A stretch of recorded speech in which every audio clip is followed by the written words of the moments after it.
So I got to tell you, this is one of the bucket list things that I took. I've been excited about this since yesterday when you told me that Riddick Bowe was going to be in studio, and I'm very happy that that's there. I get to talk to the man a little bit. I'm going to invite Riddick to come because they're filming a movie or something. You were Filming a telling me? movie this weekend, so hopefully we'll hope to still be in South Florida next week. Well, we'll find out so we can bring Riddick over, and maybe he'll be in studio so we can take some pictures and everything else with him, sign some gloves.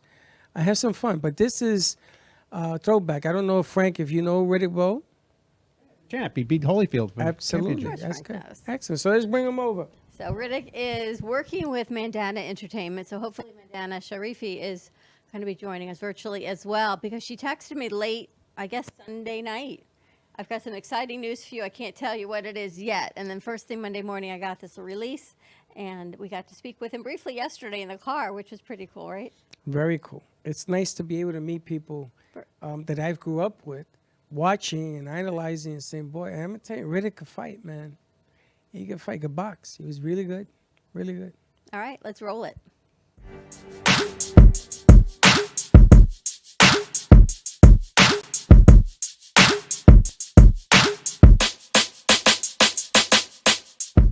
Riddick, Big Daddy Bowe!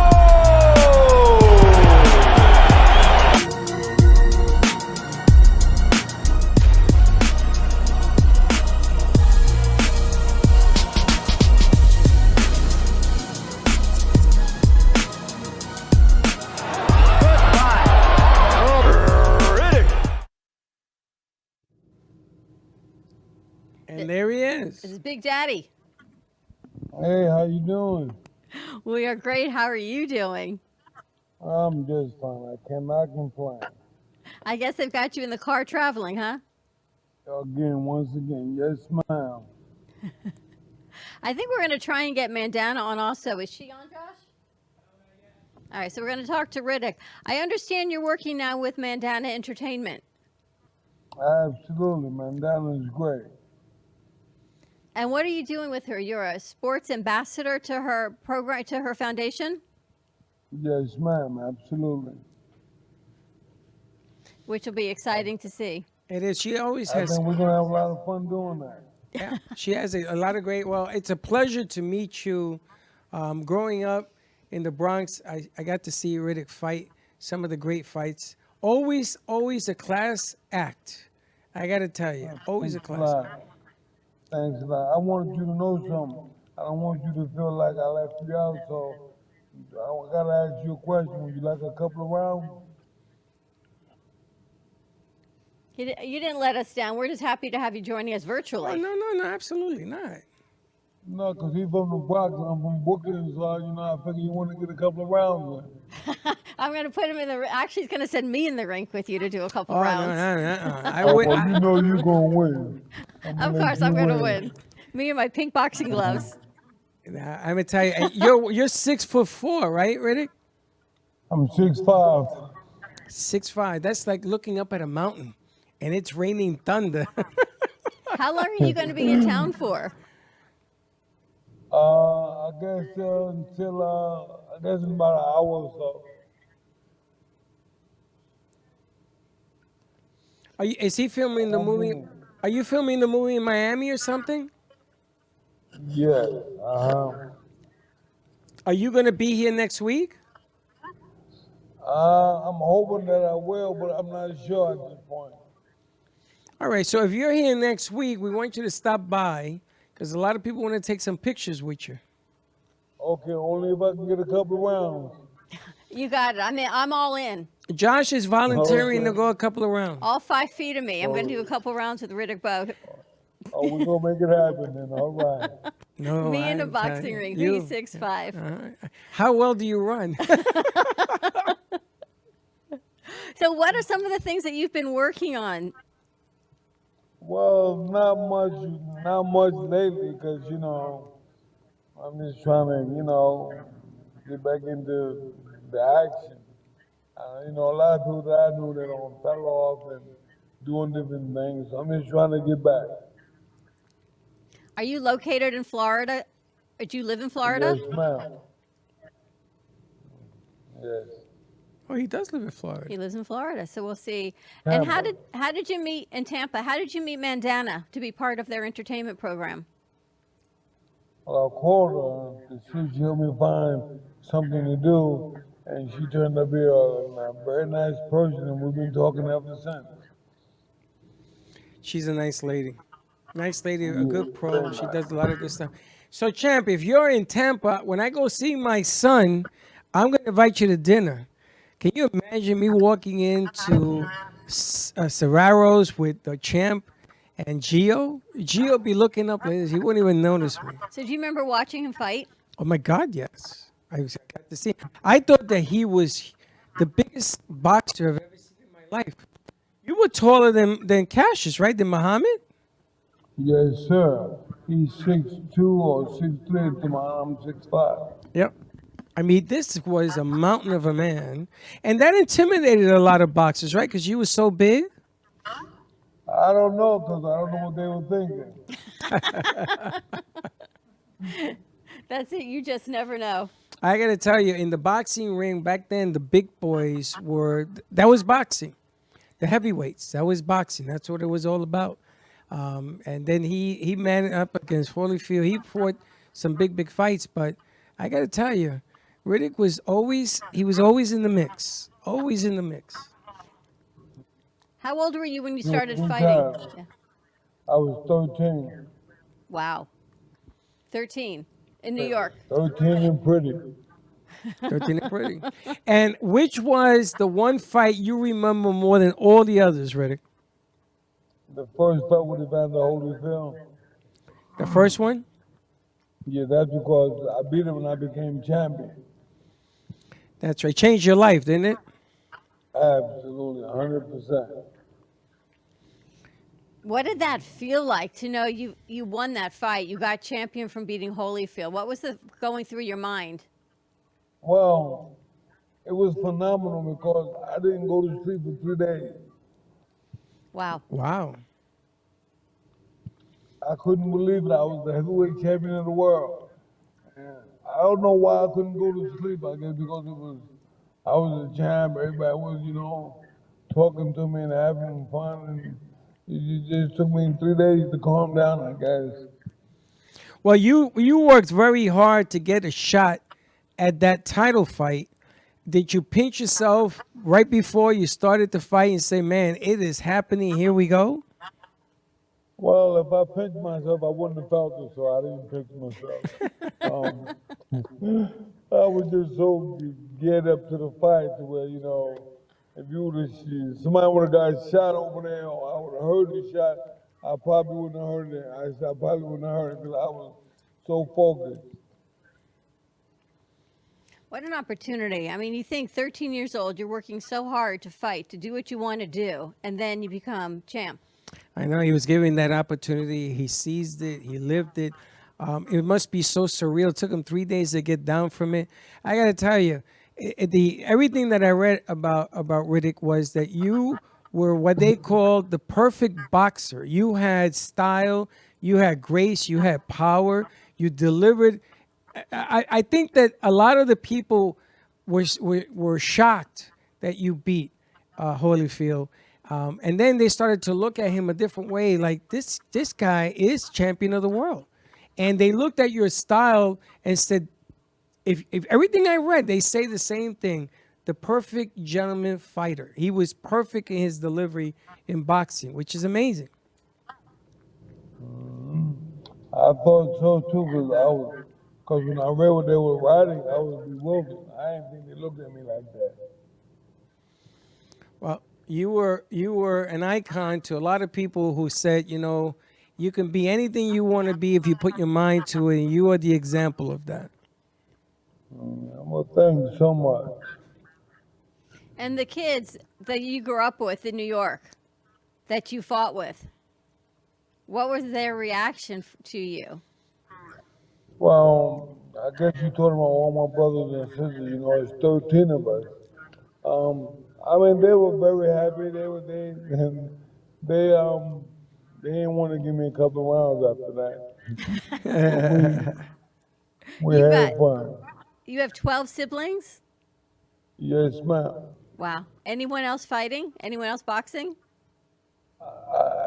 I'm the only one, but you know, my brothers and sisters, they're the ones who taught me how to fight, how to pick and roll, you know, and things of that nature. Don't tell nobody because that's the secret. That's the secret. That's the secret. Now, they told me there's a rumor. Is it true that you turned down playing NBA basketball? Is that true?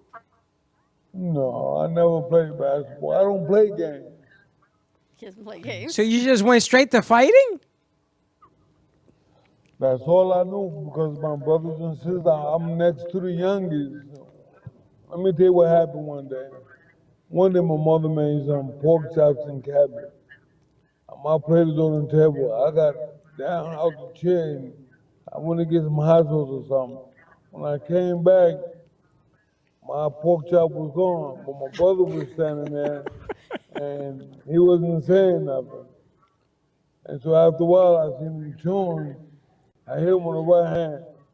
We fought for a little bit and we messing the house up and it seems like I've been fighting ever since. I bet he's not taking your pork chop anymore. Oh, no, absolutely not. He'd rather take that notes than that pork chop. Can you imagine his mom I having can- 12 kids? I can. Your mom was alive when you won the belt, right? When you became champion, yes? He was right there with me, and I made sure she was there because really, if it wasn't for her, I wouldn't have been champion. That Ever perseverance. notice? Champions always thank their moms. Always. Well, you know, that's the gift. That's the gift. What was your mom's gift to raising 13 children and successfully? It was very tough, and so when I got a little older, and I realized, you know, how things were. I tried to do my best to help her. Well, he had the chance to, and I'm sure that you had you took care of your family after you became champ. Absolutely, I bought her my house and everything. I bought my mother 2 houses. Unbelievable. And how long were you champion, big guy? Maybe maybe 2 years or something like that. Because the fight game was really competitive when He Riddick played won. Holyfield again. Yeah, and then you fought Holyfield second fight. Yeah, and they gave him the fight, but I thought the fight was too close to that he should have won. That's what I read. I read you won that fight, champ. And then we fought a third time, I knocked him out. He went down in the 6th round. Didn't he go down twice in that fight? The 6th round and the 8th round, I knocked him out. And I'm gonna tell you something. Since that fight, he ain't never been the same. True that. And I would like to have Holyfield here because he'll tell you the truth. But, you know, it just goes to show you, a lot of people didn't think that Riddick was going to beat him the first time and then the second time. And the scorecards, everything was up in the air on that one. But I saw that fight and I said, Riddick won. I didn't even think it was close. But Not only that, but the fan man came into the ring and we stopped for about half an hour. I was cold when we started fighting again. The fight shouldn't have gone to draw because of the Sandman. The fan man, rather, the fan man. Because of the same man. Wow. Remember when the fan man came into the ring? yeah. Yep. And I always thought they did that to slow you down, Riddick. That's exactly what they did, and I got cold, and he got the decision. Wow. They did it to make him cold, like taking a timeout. Well, sometimes you ever notice when the kicker's going to kick a field goal and they call timeout? Yep. They say timeout to try to freeze the kicker. Well, they did that to Riddick. And it just was unfair. There was so many things that they should have done differently. But in my book, Riddick, I thought you won that second fight. I still think you were still champion.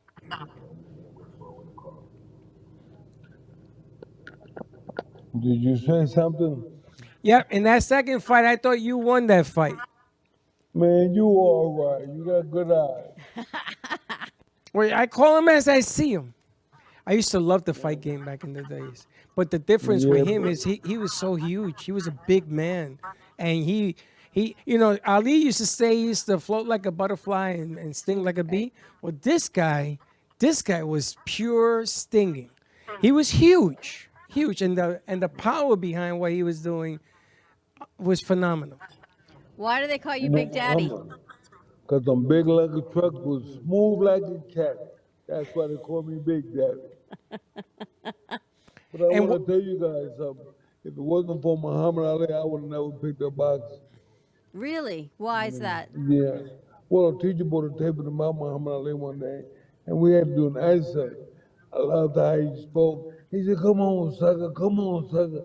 And I just fell in love with him. So there was a kid in class, he said he liked Ali like Joe Frazier. And I said, I like Ali better. He said, "Well, you little sissy, I'm gonna knock you out." I said, "Come on with it." I had to remind him out, he ain't never been the same. And the teacher called the gym for me, and I've been boxing ever since. Now, do you So- know Mama Ali? Do you know his wife, Akia? Absolutely, yes, sir. She comes into studio. She's been a friend of ours for about 8 years. She comes into studio a lot of times. I want to have her here and bring you in with her, so we could do something together. Okay, that'll be great. I love that. See, now I'm gonna call her. I think she's in Singapore. I'll call her. She picks up the phone. I'm trying to see where my Dana is. Because I would like nothing more than to meet you. You know, the kids in here. I mean, you're royalty in my world. Because Can you this give is all the Mandana another throwbacks of the code? people that I saw, and they influenced me. That you just got to keep going, got to keep fighting, got to keep looking. And this man right here is one of the reasons. What's next for you, Big Daddy? It's hard to say really, but I'm just I like a regular guy, just try to make things happen. Got to make it happen. He'll be inspiration to the next generation. When you come over here, we'll do some shows. Okay, that'll be great, man. Thank you so much. We'll We put a would- ring around him like we did with Mama Ali, and we'll call it the greatest of the past or something. Oh, we have a lot of ideas. Thank you. Well, maybe we can say it's Big Daddy forever. We should. Big Daddy forever. Why not? Absolutely. 6'5". I'm going to do a couple rounds with him. Get some pointers. You just keep running. Riddick, thank you so much. 6'5". No, thank you so much for having me. God bless you. Be Such good. a pleasure. Thank God you, bless buddy. you. Thanks, Appreciate champ. it. All right. Thank you so much, guys. Bye-bye. I got to tell you, Okay. that's a bucket list right there. Wait till I call Mama Ali. What a nice guy. Such a nice guy. I tell you, it's funny. When we met Mama Ali, we had just lost Cassius. And I said to her, the closest to finding royalty would have been to meet Cassius, but she was the closest thing. Well, that's the second closest thing right there. Why don't we take a commercial break? When we come back, let's see if we can get Mandana on. We couldn't get them on together. Let's try and get them on separate. More to come on the other side of this commercial break. Wow. Champion Riddick Bowe. Thank you so much, and we will be right back.